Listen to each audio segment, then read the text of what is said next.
कि हम जीत जाएं तो उसका विश्लेषण हम करते हैं और वो हार जाएं तो उसका विश्लेषण आप नहीं करते। आप सिर्फ हमारी हार का विश्लेषण करते हैं और उनकी सिर्फ जीत का विश्लेषण करते हैं। तो चुनाव से पहले पूरी तरह से हम 2 राज्यों में सरकार में थे, चुनाव के बाद हम 3 राज्यों में सरकार में हैं। लेकिन मैजिक किसी और का ही चलाते हुए दिखाते हैं आप लोग। तो विश्लेषण हमारा जीत का भी कर रहे हैं और हार का भी कर रहे हैं। पिछले कुछ महीनों में हम लोग, हमारी पार्टी के प्रतिनिधिमंडल लगातार चुनाव आयोग में जाता रहा, अलग अलग मुद्दे उठाता रहा।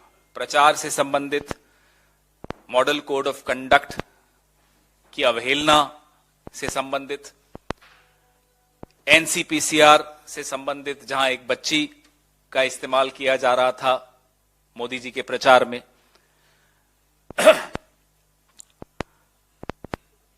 न न्याय हो रहा है, न न्याय होता हुआ दिख रहा है।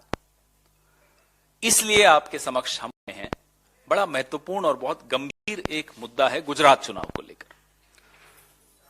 आप लोगों ने मीडिया में कुछ रिपोर्ट्स देखी होंगी, डरते डरते जो छपी हैं, कि आखिरी 1 घंटे में 16 लाख वोट गुजरात के दूसरे चरण के चुनाव में पड़े। हमने अपने कैंडिडेट्स से लगातार हम संपर्क में हैं। फॉर्म 17C जो कि रिटर्निंग ऑफिसर देता है साइन करके कि इस मतदान केंद्र पे 5 बजे तक या 6 बजे तक इतने वोट गिरे, वो टैलिंग चल रही है। लेकिन बड़ौदा और अहमदाबाद रीजन्स में, क्षेत्रों में, खास तौर पे सूरत में भी कुछ हुआ, राजकोट संभाग में भी कुछ हुआ, लेकिन इन 2 संभागों की काफी आंकड़े हम लोग इकट्ठे कर रहे हैं। हैरानी की बात है कि 1 वोट डालने में जहां 60 सेकंड लगते हैं, अगर आप औसत निकालेंगे 5 बजे से 6 बजे के दौरान, तो 1 वोट डालने में 45 सेकंड लगे। और एक बूथ पर अगर ये आंकड़े देखें तो बाहर अफरा तफरी मचनी चाहिए थी, बाहर ट्रैफिक जैम हो जाना चाहिए थे, बाहर माफ कीजिएगा स्टैम्पीड हो जाना चाहिए था। ऐसी कोई भीड़ थी नहीं। हमारे पत्रकार साथी कई वहां थे, हमारे अपने वर्कर्स थे जो लगातार कह रहे थे बड़ा फीका मतदान है, लोग निकल कर नहीं आ रहे हैं। लेकिन 5 बजे से 6 बजे के बीच में 6.5% बढ़ोतरी हो गई। तो इस दिशा में कुछ सवाल जो हम उठा रहे हैं चुनाव आयोग के सामने भी और आपके सामने भी और जनता की अदालत में भी।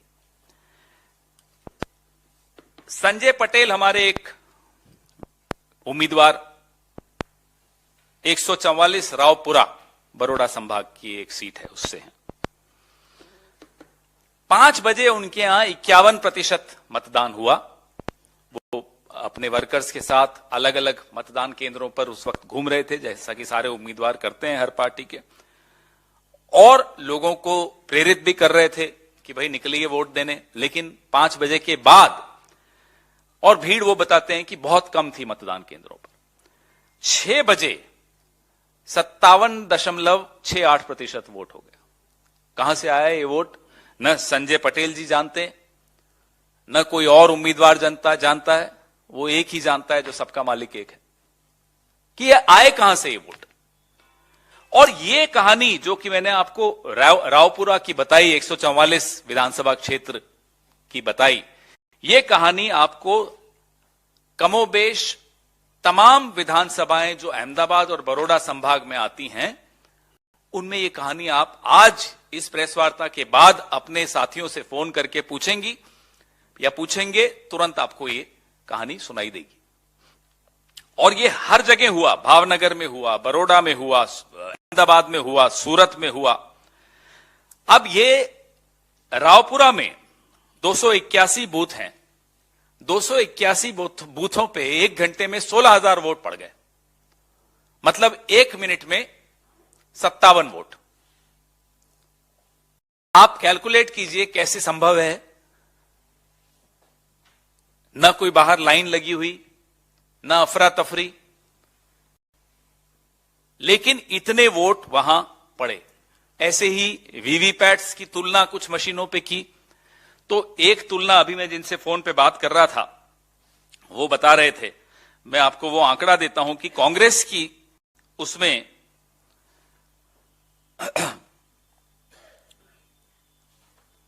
वोट वहां 7 पड़े एक पार्टी को, वीवीपैट में 21 बार पर्ची निकली उस पार्टी की। आप जानते हो कौन सी पार्टी होगी। तो ऐसे उदाहरण हम इकट्ठे कर रहे हैं, लगातार कर रहे हैं। ये जो लोकल बॉडी इलेक्शन हुए थे उस वक्त भी एक ऐसा बूथ था, धोलका नाम का बूथ था, जहां 644 वोट पड़े थे और गिने तो निकले 2273 वोट। ये नया मॉडल आ रहा है,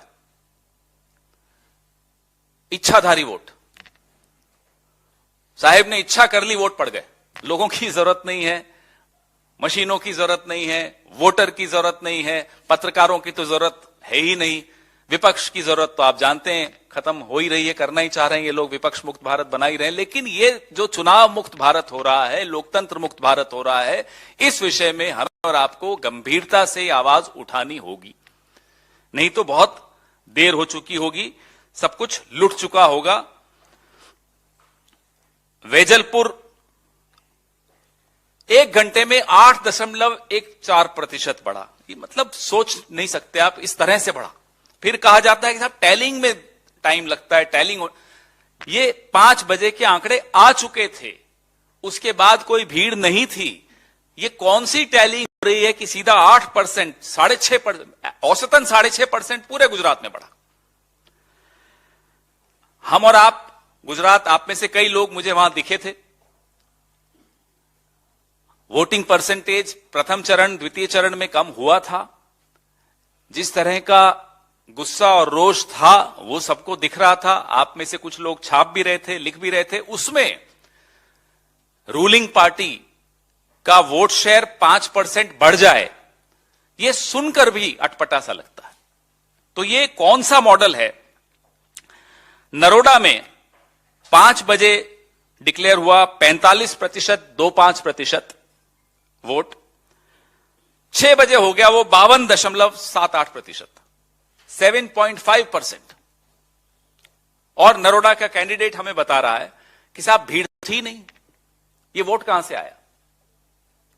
ऐसा ही आपको असरवा, दरियापुर, वेजलपुर, वटवा में 6.52% बढ़े। और सबसे महत्वपूर्ण था असरवा। अभी आंकड़ा हम लोग, क्योंकि हमारी वहां बैठक चल रही है और सब आंकड़े ही इकट्ठे कर रहे हैं फॉर्म 17C, 11.55% बढ़ गया। तो औसत निकालो तो ये 25 से 30 सेकंड में एक वोट, जैसे मशीन चलती ना, फैक्ट्रियों में जाते हैं तो मैन्युफैक्चरिंग हो रही है वोटों की। तो ये इच्छाधारी वोटों की कहानी, आप लोग भी इस पर मैं गुजारिश करूंगा कि इस पे थोड़ा आप इन्वेस्टिगेशन करिए, डरो मत, मिलकर लड़ेंगे तो लोकतंत्र को बचा पाएंगे, आने वाली पीढ़ियों को बचा पाएंगे।